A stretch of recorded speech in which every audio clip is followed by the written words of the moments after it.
Hi everyone, I'm Katherine from katherinesewing.com, and today's video is going to be a how-to of how to make an 18th century petticoat, or what I'm calling an 18th century style pleated skirt, because that's really what it is. It's a skirt with these nice pleats in it.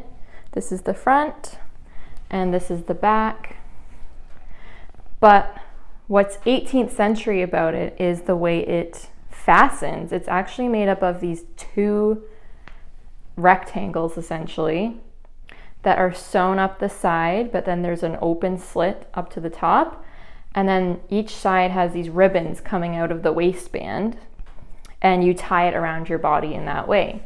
First, you could tie the front around, and then you tie the back around, and then you hide the ribbons inside the skirt. And what I really like about this style of skirt, even for modern day wear, is that it solves the dilemma of how to have a tailored style waistband. So just like a flat waistband, nothing elasticated, no drawstring. It looks like a tailored waistband, but it's a totally adjustable waist. And that's a really nice thing to have. So I just wanted to show you guys how I made that. It's a really quick, easy project. It took me 2 days to finish this from start to finish, and that's just obviously working on it in my spare time. If you spent a whole day on it, you could easily finish it in 1 day. So yeah, let's jump right into the video. Oh, and I just quickly wanted to mention the supplies for this project if you're planning on making it along with me. For my length of skirt, which was almost mid-calf length, a little shorter than mid-calf length, I used 2.5 yards of linen fabric. You could use any type of fabric you want. I would recommend a natural fiber, so linen or cotton. But anyways, my fabric was 54 inches wide, so it was a good width.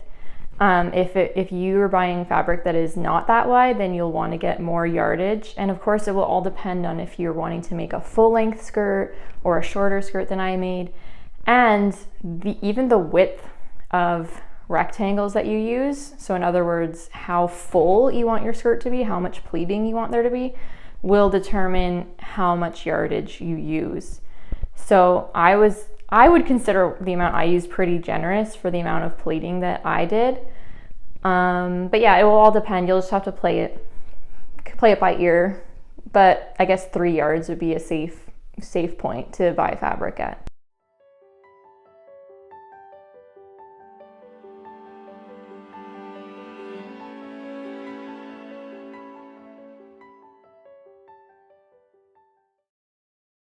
Okay, so here's my fabric, 2.5 yards of it's actually 60-inch wide linen. And at first I was thinking I wanted a 32-inch length of skirt. So I just had to do some experimenting to see if I could get enough width for the pleating while having that length, even if I had to seam some fabric together.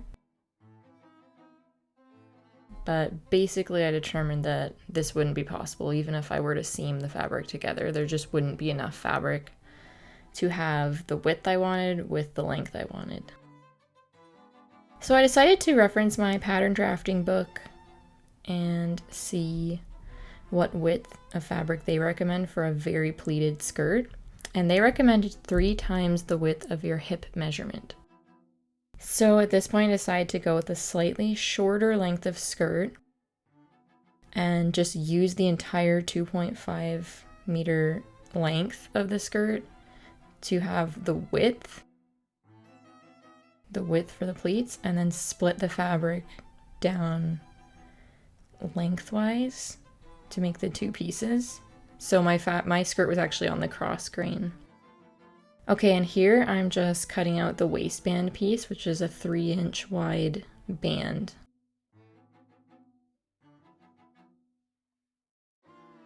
And here are my 2 rectangles cut out, and my waistband pieces have all been pressed now with a crease in the middle and the edges folded halfway into that center line.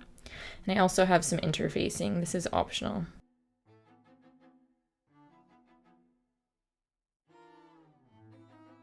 Okay, so I'm going to be pleating the front panel first.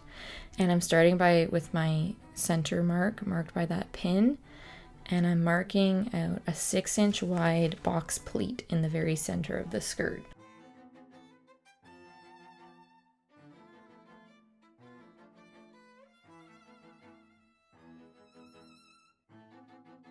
And as you can see, I chose to do my pleating completely by feel, but if you're more of a measurement and accuracy person, then by all means, find a method of measuring out these pleats that works for you.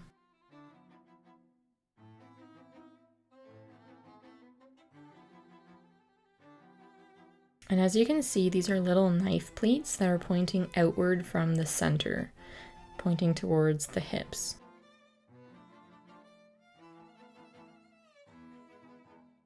I'm just doing these pleats completely by feel, and as you will see, this involved a lot of experimentation.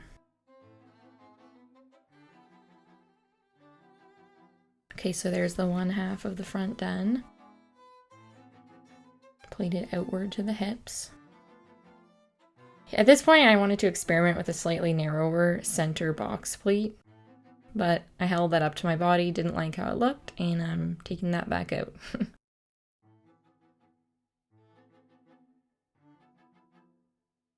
Okay, and I'm just completing the other side of these knife pleats, pointing outward toward the hips. At this point, I believe the under part of the pleat was about the same, like it reached to the edge of the pleat itself. But as you'll see, I decided to go in and change that after I held this up to my body.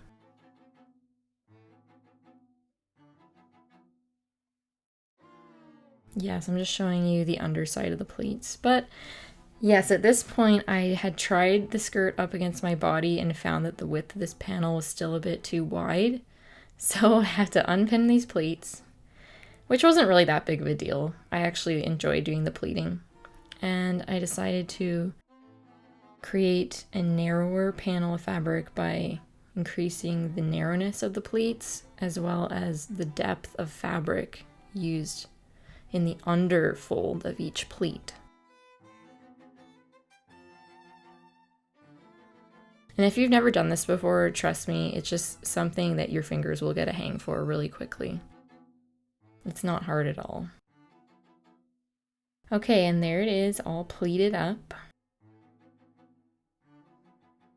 And I just wanted to kind of measure, just tell you guys what width roughly my pleats were. I believe they were about 3/4 of an inch or 1/2 an inch, but they were not uniform. And there's the underside. You can see that the underside of each pleat reaches past the edge of the pleat itself. And that was just to use up more fabric in each pleat. And now we'll be pleating up the back. Now this is done in a different way because the pleats point inward toward the center. So I'm just marking my very center pleats, which will face each other like this.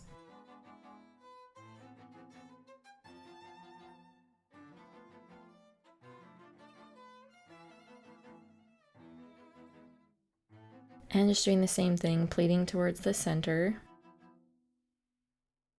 And again, I'm using a pretty narrow pleat with a lot of depth of fabric used in each pleat.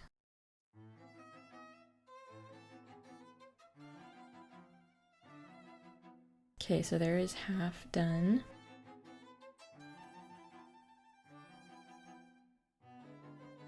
And I'm just working on the second half.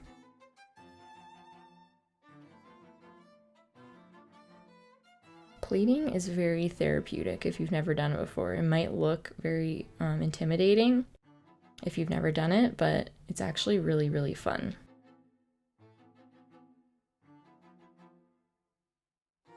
And there we go. Those pleats are all pinned.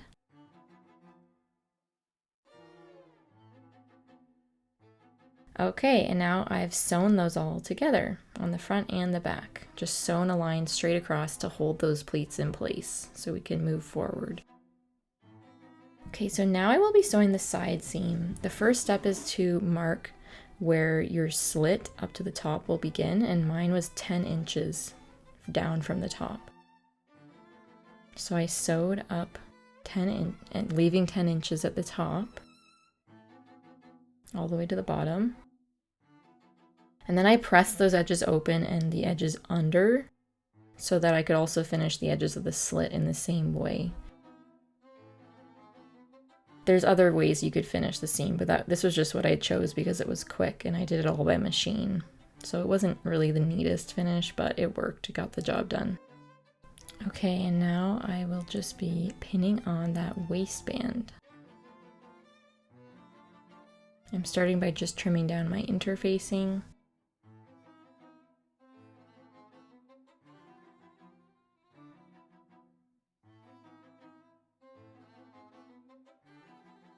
And I found the center of the waistband and I'm pinning it to the center of the skirt.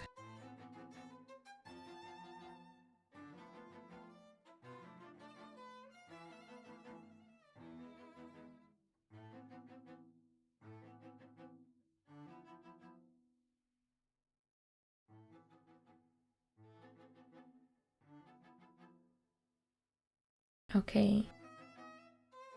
And I'm just kind of pinning inside the interfacing, and I will again be using the quick method of sewing this, where I just do a machine seam all in one pass, but there are better, neater ways of finishing this as I go over in my blog post.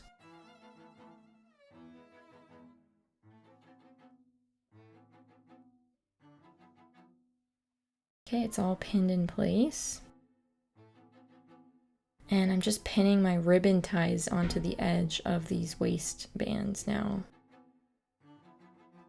It would be better if you used ribbon that was the same width as the waistband itself, so you don't have to do all this finagling like I had to.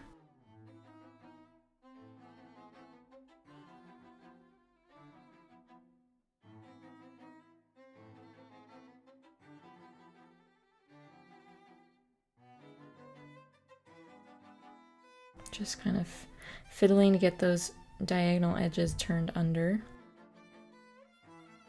And then pinning the ribbon inside.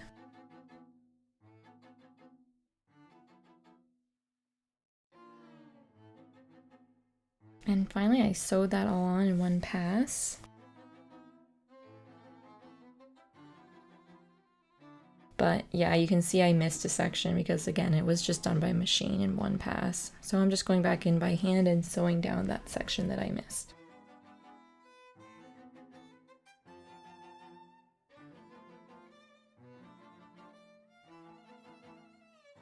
And of course, after this step, you would just hem the bottom with a rolled hem, and you could do it by machine or by hand.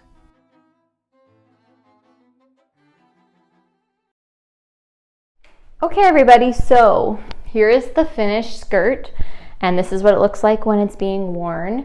You can see that it ties, this is the back ribbons tied in the front, and then the front ribbons tie in the back. In this section, I'd just like to go over a couple little things that I would improve on a remake of this project, and this should be really helpful for any of you planning on making this project yourself, so you don't have to make the same mistakes I did. The main thing is that the width of the panels, once they were pleated, still came out a little bit too wide. Even though I kind of double and triple checked it, once it was sewn, it was still a bit too wide. And all that means is that this overlap section where the back crosses the front is a little too noticeable for my liking, because you can see it comes around all the way to here rather than kind of being right here. And it does give a nice like extra poof factor at the hips, but I just feel like the skirt would have been more streamlined and smooth if it had more pleating going on and less just like poofiness going on. But it's okay. And the other thing is that the ribbons I used are fairly narrow. I was just using what I had on hand, but if you have access to wider ribbons, I would use those because it would just be sturdier and stay put once it's tied a bit better than these narrow ones.